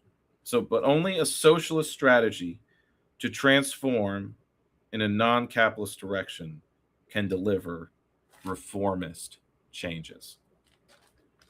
And this is sort of like I haven't been able to make the case well ever, I think, but I've internalized it since my college days that even if you want social democracy, even if you want single-payer healthcare, like in Canada, they didn't get it until there was a third party winning a third of the vote, right? The New Democrats. That's what we need in America if we're going to get single-payer healthcare. It's not going to be delivered for the Democrats. Yeah. It needs. They never would. There goes their fundraising. And there needs to be a rupture, in a way, just to get reformism. And that's what I want to shake reformists. Like, you're being an idiot. You got to go big just to get halfway. And that's the case that I'm making to the steering committee I'm on, where it's like, any suggestion we water down. Remember the art of the deal. You start with what you really want. And because, let's not undersell or unnegotiate ourselves into irrelevance. Yeah, right. All right. I'm happy that I have a receptive audience for this message. And again, it helps that we have been out canvassing and seeing that having the two-part reform and not having the debate like the minimalist is still popular and hasn't been an impediment to our petitioning. It's an impediment to making some deal with the people in power now. But thankfully, there's enough of them. There are enough independents there and outsiderness that they don't have careers to lose. Though there's one guy who basically is committing career suicide. So even though he's a bit of a reactionary, he was publicly a Zionist, posting the worst Zionist schlop. He gave an explanation of why. I won't get into it. But I respect him more because he is throwing his career away as a young Democrat by doing this reform effort. He's got into it, though, because he was in a three-way primary. And because all the candidates were so close in ideology, they're all progressives for single-payer healthcare and all that, that in order to be competitive, the leaders had to paint him as being right-wing. And so he has that kind of slander stuck to him. And it had something to stick to because he was posting like a Zionist. which was very unpopular. And I can obviously say, so this is, and it's in our collaboration that I'm bringing up, like trying to be this, give the sensible critique to the liberal Zionist that he is. But it's weird that his position is just that he's a gay man, and he's like, well, I don't like seeing people bullied. And I met with some Jewish teens who felt bullied because by anti-Zionists. So he was kind of taking their side as I see, because I think they were also gay too. So he was kind of doing it based on one principle. The principle is not Israel and all that. It's so odd. It's just id pull sort of thing. And being, again, reactionary to the cancel culture of the movement. Yeah. He didn't like how mean and overbearing the movement was being. But it's like, their family members are getting killed. What do you fucking offer them? Your Jewish teens you met were not under threat. No, not at all. But he was seeing it that way, and reading the Atlantic or something. Sure. So, moving on. Where have we left off? So, let's see. Moreover, past immediate measures to transformative questions. Sorry. So, moreover, a left government needs to move past immediate measures to more transformative questions to help persuade people to develop towards a left governance. Preparing people to be like in order to have a left government. We need to ask more transformative questions about the economy and capitalism instead of just the immediate measures, like mentioned in that article about just cost of living. Right? What people are worried about is cost of living and survival within the system. But in order to do a left government and not just a better managed capitalist government, which again, price fixing and management of capital and public services is a form of managing capitalism. Which could be argued, like FDR, it was the way to save capitalism. Otherwise, it degenerates into something worse, barbarism. But in order to be ready for left governments, people need to be persuaded to transform society, I suppose, and that's something that we need to do. So, a big question: how can a non-capitalist relations be implemented? This is something I've grappled with from the policy side as a nerd. More so questions of organizing. I've kind of shied away from the questions of organizing and doing it because I'm a nerd and I prefer to just kind of research even how. And also, I think it was a matter of order of operations. I didn't want to go out and talk to people about doing socialism until I know how we can implement non-capitalist transformation. Yeah.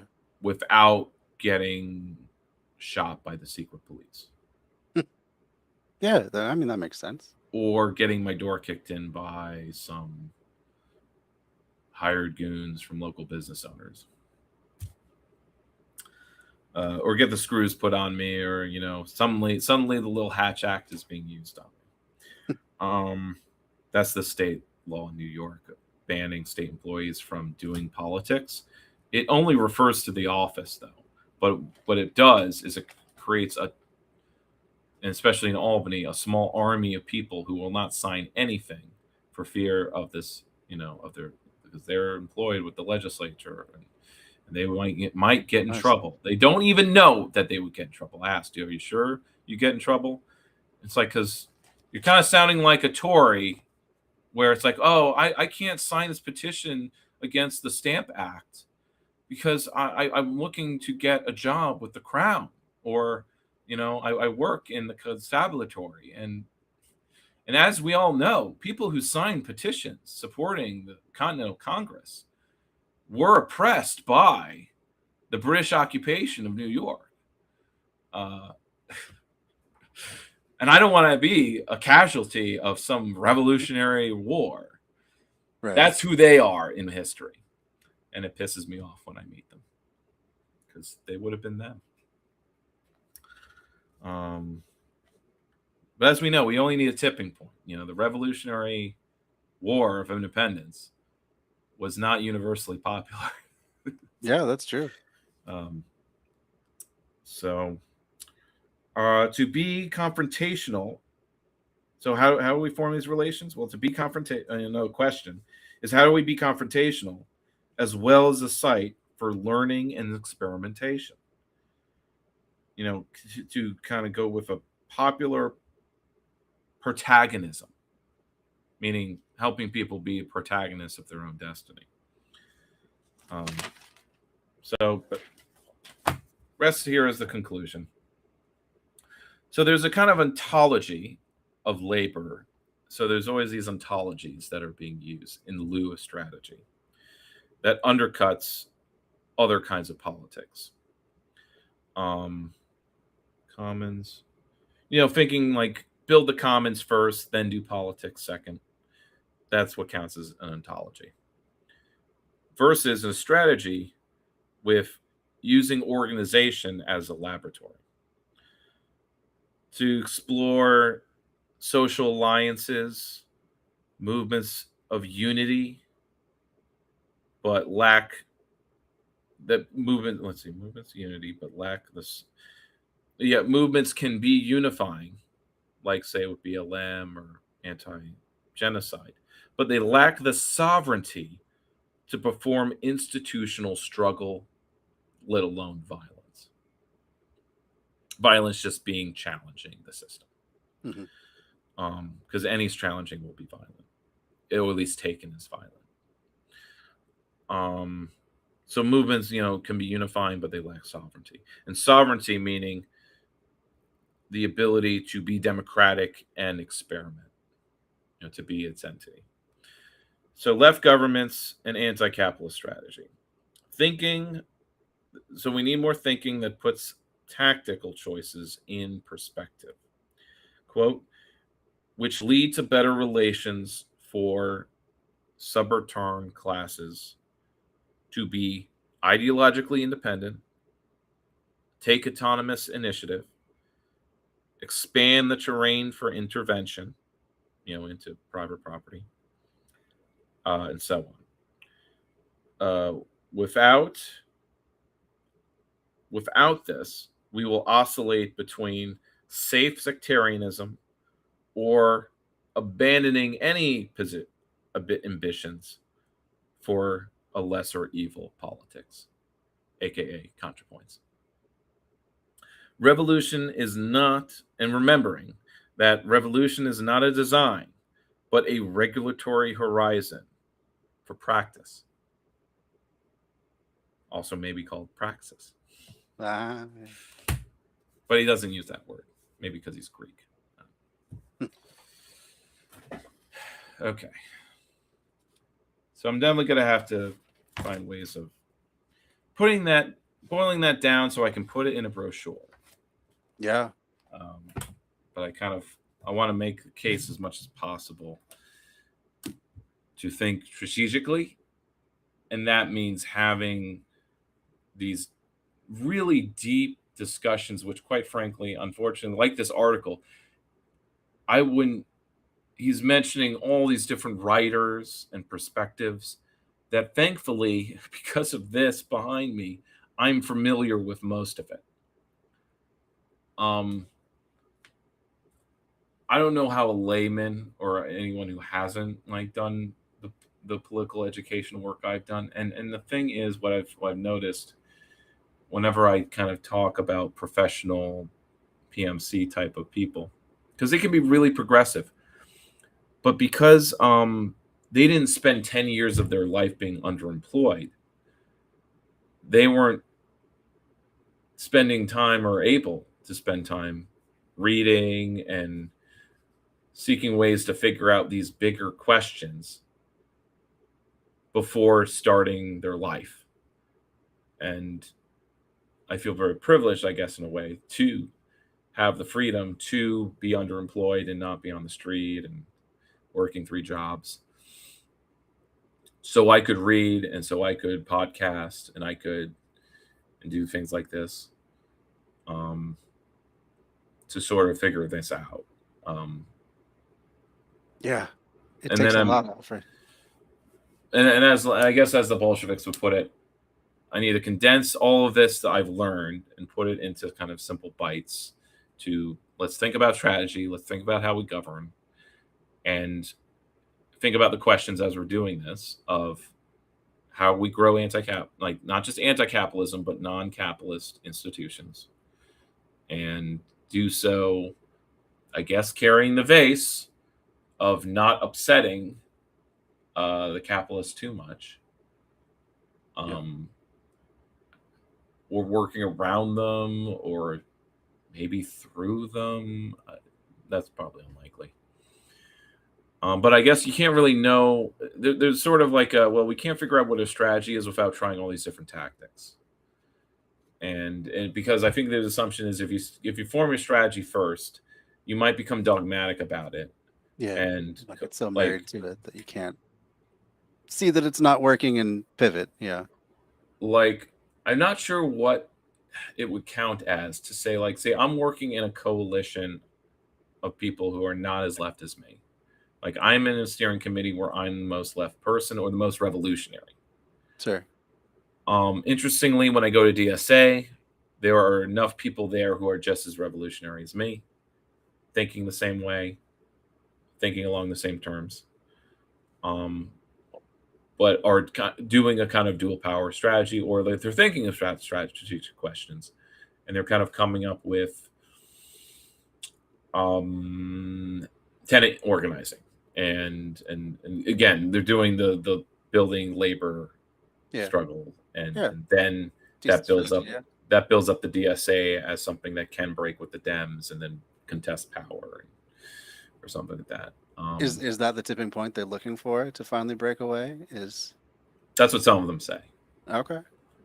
And that's my entry point to say, like, okay, if your prerequisite for breaking the Dems and arguing for that and fighting for that, actually like a resolution, is we need to build our capacity to win elections on our own, then my task within the DSA is to help us do that. But of course, we can't do that without setting a line that we're only going to run our own candidates, which I think is in the new bylaws of the Electoral Committee, but like something like that. And also making it clear that the Electoral Committee is not also doing lobbying work and working with current elected officials, that they're very much geared towards building our own electoral power. Yeah. And that's what the language is. And we should keep for that and not do mission creep. It was just that it wasn't the fault of the people, the current chairs, that it took on mission creep. It was just that that's what made sense, because there wasn't a working group to do the lobbying. But hopefully with the new chapter convention on the 30th, that's getting sorted out.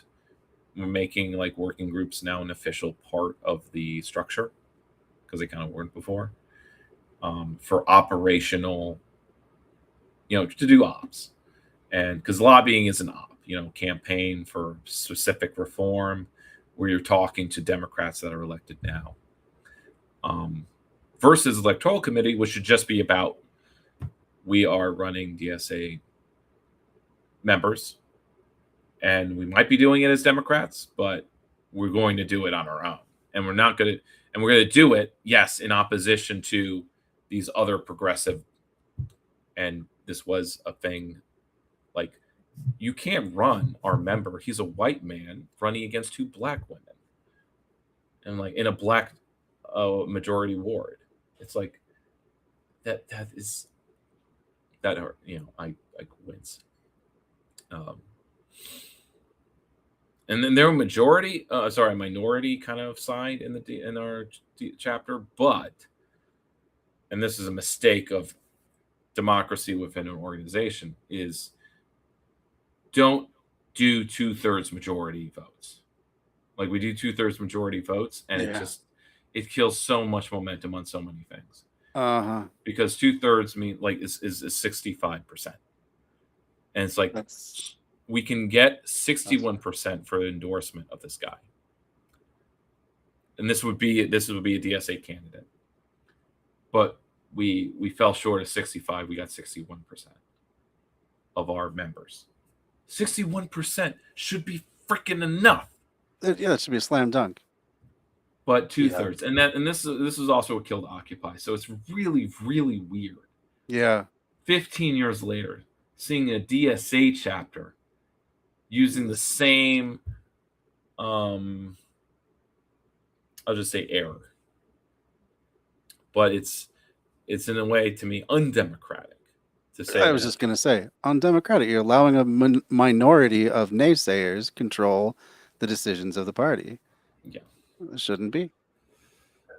I'm happy that I don't think the Greens use 2/3 in any way. That's good. I don't know if we use, like, again, just drop it to 60%, right? 65 to 60, sort of thing. Like, you need a super majority, but somehow 60% always seems more doable, having a 60-40 split, because to me, like, that's the racial makeup of the majority Black neighborhoods, and it's just so insulting to me to say, like, oh, but Dan, you have representation on the council in the guy out in the Buckingham Pond neighborhood. Those are the bougie folks. Like, you have white represent. It's like, they don't represent me. And again, that goes to, like, well, and neither is the person who is elected in my ward. But this just goes to greater problems of a bourgeois elections, and in Albany, where it's a one-party state. I cannot possibly be represented. And never mind, just racially speaking. But if that's all we're talking about, then we're just having completely different conversations. I'm not having your conversation about racial representation. We've been doing that for the last 30 years. I don't know what's freaking gotten us. It's not gotten in my neighborhood jack shit. Yeah. Well, because what does it matter if the representatives are just in the pocket of capitalists or capitalists themselves and just going to do everything for their own benefit? That they may have the same skin color then, but they're certainly not representing the interests of the majority of the people, just because they happen to. What we have is grain salt, but, like, so in Albany, my thesis is that our politics are they're either tribalist or they are like conservative. Yeah. Or sorry, whether our politics are based. Like, they used to be based on ethnic lines. And I guess that counts as tribalist. And that still sort of counts. But by tribalist, I also mean cliques. Social cliques. And that, or it's based in class. It's not really based in race. But you have our nonprofit sector, which counts like a bit of the progressive the civil society of the city, are people with social work degrees, and they're sort of anti-racist. They're the majority. They're mostly Black women, if not all of them, actually. But there are probably exceptions.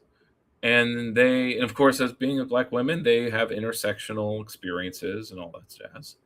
So, but I don't know if because of their training or their class position, they come at things through a racial lens first. So they're not being that intersectional. Because I feel like if they were, they would want to mix in class politics. I mean, they're able to. They're able to, but like when their main concern is that ranked choice voting dilutes the Black vote, and they're not basing that on anything except some vibes. And a lot of these nonprofit people have no political education. They're good organizers. They can organize a picnic or a sock hop, a program, sure. Community action. But that doesn't mean they've read theory, and it doesn't mean they have they know the history of Albany or anyway. Yeah.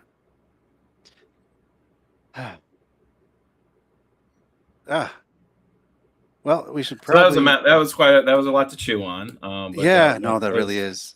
I really am glad we got back into this finally. It's been way too long. I've missed this quite a bit.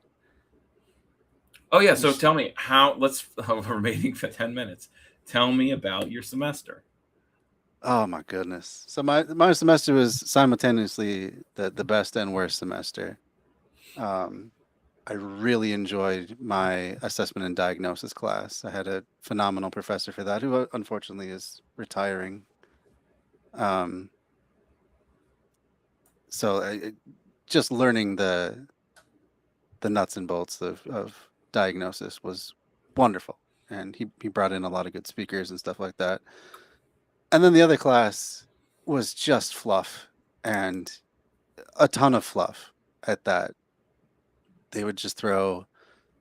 So this is like a hybrid program. So we meet in person 3 times a semester. The rest of it's asynchronous online, which I don't really like, but it's what I can do with my schedule of working full time.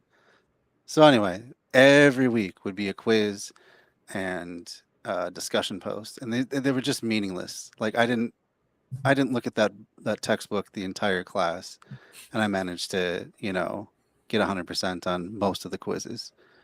Because you already Just knew the content.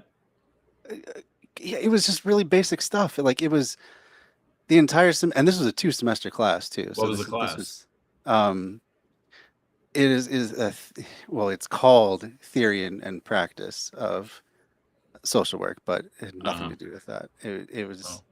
it was very little theory even You didn't talked read. about. You didn't read Foucault. There's no No, Foucault. no, we didn't actually.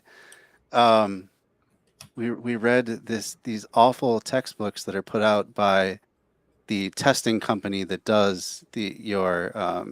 GSW test, Pearson.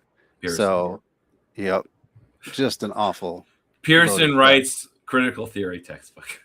Yeah, Well, right. but it's not critical. That's the point. It's No, theory and it's definitely not. praxis, but the theories are all what theories were being outlined. Like they If you don't touched on them so briefly, if you don't have but critical they did. theory, what do you have? I mean, they talked about critical theory, but it was like half of a page. um, just mentioning that it existed. They didn't really go too in depth in it either. Pearson is like high school level, right? I guess so, because Saying the textbooks that say this exists and this exists and this exists, and yeah, pretty if much. you want to know more, you'll figure it out. Yeah. Yeah, because without critical theory, like what do you have? Freud, you have Jung, We didn't and social work. I mean, what barely talked about. They spent most of the time this semester talking Max about. Weber. Yeah. Oh God. Yeah. We spent most of the time just talking about doing group work. Not even so much like technically how to facilitate a group or anything like that. I can't even. I don't know. It must be that It's kind of hard to even dumb it down Yeah, it must be that kind enough. of content that explains what I was just describing. That you have people with social work degrees that have Yeah. not read any critical theory. Oh yeah. And Yeah. so There was no there's no challenge they're with that. working in social work to change society. They have no basis of understanding or thinking about. They don't have the tools to Yeah. think about how to change society. Yeah. So they end up maybe getting depressed or whatever. But in the case of the person I'm talking about, like she knows that she would get caught in that cycle, I think. So she like focuses on nonprofit work and being a civil society stuff, activist orgs, but really official institutional ones that are just super reformist.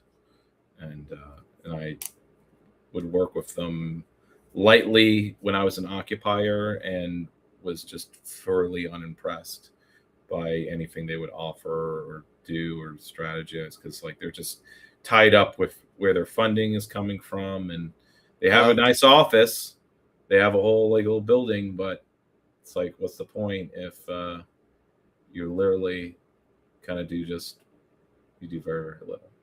Yeah. So there was that. So I really hated that class. I'm glad I never have to do anything more with that. Just put in a negative review and say this had no Yeah, theory in but it. they, my wife took the same class and they did it the same way last year too. They don't take feedback, and they're adjuncts, so I don't know if the standards are lower for them for changing, because yeah, they got plenty of negative feedback throughout the class and just didn't feel the need to change. Um, when ICE was in full effect, when they're doing the Operation Metro Surge, a lot of my colleagues were fearful of coming to class because they thought that they were going to get picked up, because the buildings are open, like they not locked during the evening. They could come in at any time and do a raid. Um, so they were really afraid of that, and we asked our professors to like speak on behalf of us to, you know, allow at the very least allow them to do classes over Zoom so that they could still participate but not have to risk being out in public. And the professors just passed the buck completely. We don't really know anyone who's in charge of that thing. We barely even work here. We don't know anybody. We have no connections. Uh, Anything they could do to say that they couldn't do anything. Oh, but by all means, you guys go ahead and advocate for yourselves. So that was kind of there. I feel like I've been in those shoes, Yeah, saying, "Look, I don't have any power here. We have to."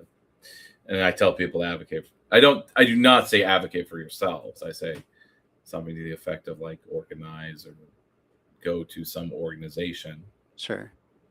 But for. they could have, like, they could have at least, you know, passed along our concerns.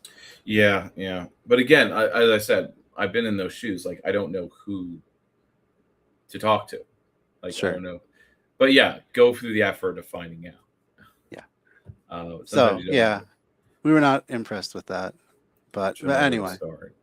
um, aside from these classes, I have now two internships coming up. I have my summer one, which is going to be with food bank.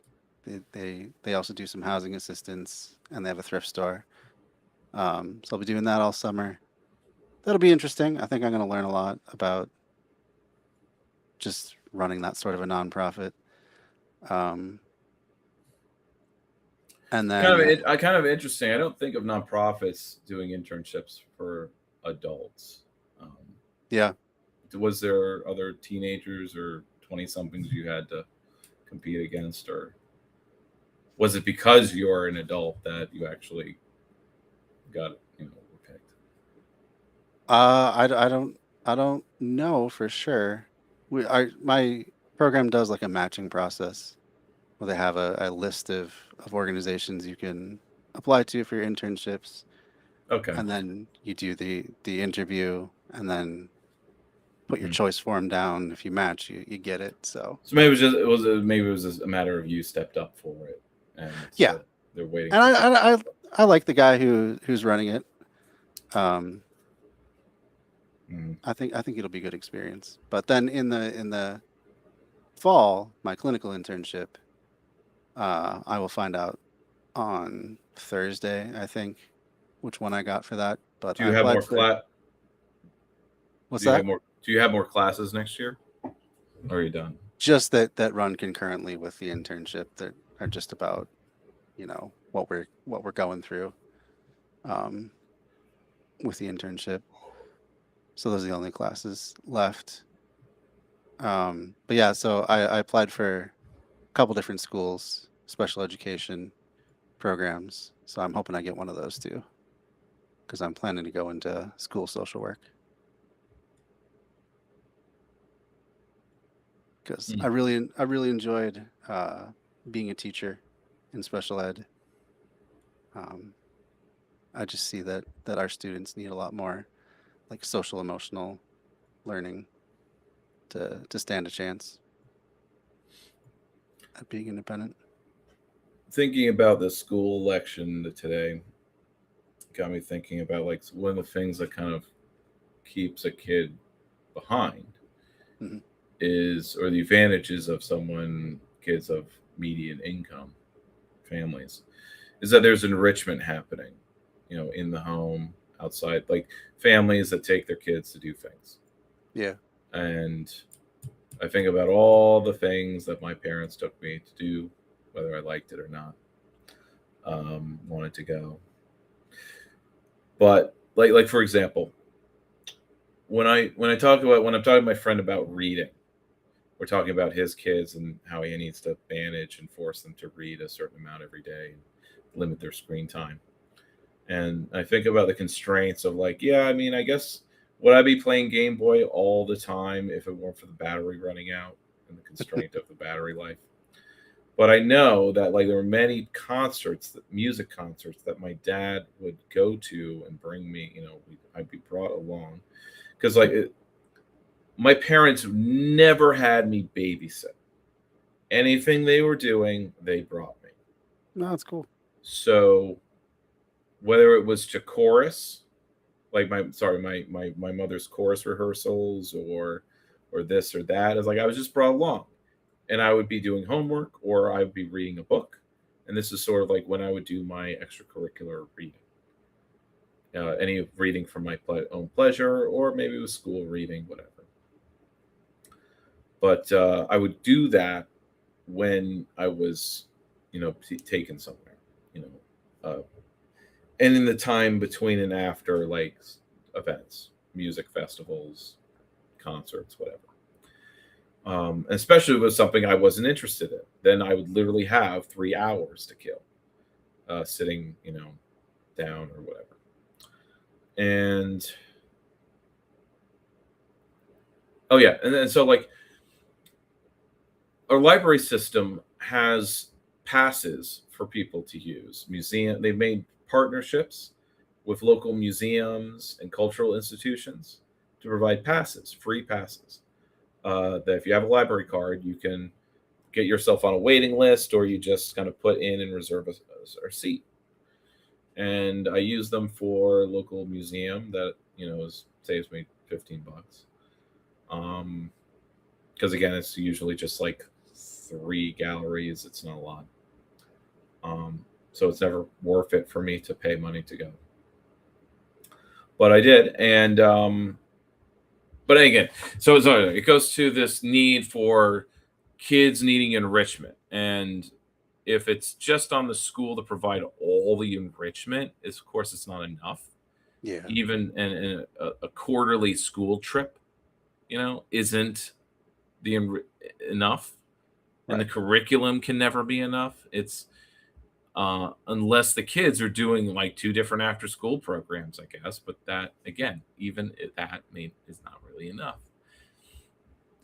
It's something, but but again, it's to provide that to every kid, and or even mandate it is, or at least to say the students like do a survey of how much enrichment they're getting at home, either before school starts or during their school life. And for those that say, yeah, my parents don't take me to anything, then we need to spend the money to give them some kind of enrichment, to take them to the movies, to music concerts, But that's outside of school hours, or schooling hours. And it's also sort of the things that sort of that's what free schooling kind of does. Free schooling is like just enrichment. Yeah. If you're really like unfocused in the curriculum, you're just kind of doing enrichment, and you're just then having your students do craft projects or portfolio kind of work, which I'm all for. But the portfolio work should be like kind of based on something, and there should be a curriculum there. Which free schools, for the most part, I think do. So I guess maybe what I'm advocating for is making our mainstream schools more like free schools. Which needs to be talked about. But again, state mandates are the main obstacle of that, I think. That and general cultural attitudes of schooling being like the same as job training. Yeah.